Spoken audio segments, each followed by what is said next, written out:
गोली मारा ना, गोली मारा ना, उसको क्यों मारी है? बुड्ढी को गोली मारो, बुड्ढी को गोली मारो, मुझे मारो।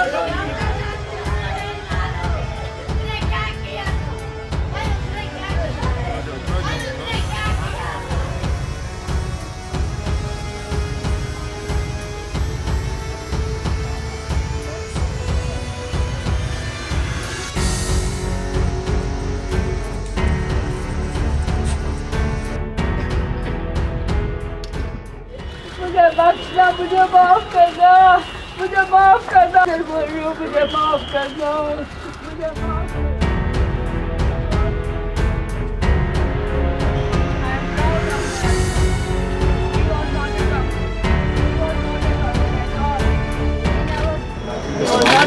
I'm proud of you. Hooray! I'm proud of you, my husband. I'm proud of you. I'm proud of you.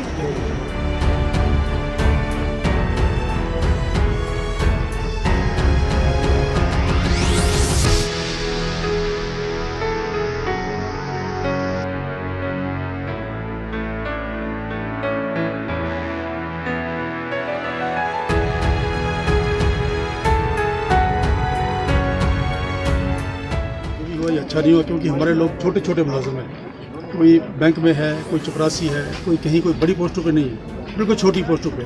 अगर छोटी पोस्टों को भी ऐसा हाल होगा तो हम घर से कैसे बाहर निकल पाएंगे? हमारा तो यहाँ मुश्किल हो जाएगा। सिविलियन को टारगेट करने के जो इंसिडेंट्स पिछले कुछ रोज से जो हुए हैं, ये अपने आप में दरिंदगी, वहशत और दहशत का एक मेल है। इससे बड़ी ट्रेजेडी क्या हो सकती है? और इनको हम मिलिटेंट कहते हैं। जो एक निहत्ती लड़की पे जो स्कूल तालीम फराहम करने जा रही है हमारे बच्चों को, उस बच्चे को कोई मारे उसका मिलिटेंट कहेंगे? तो फिर टेररिस्ट किसको कहेंगे?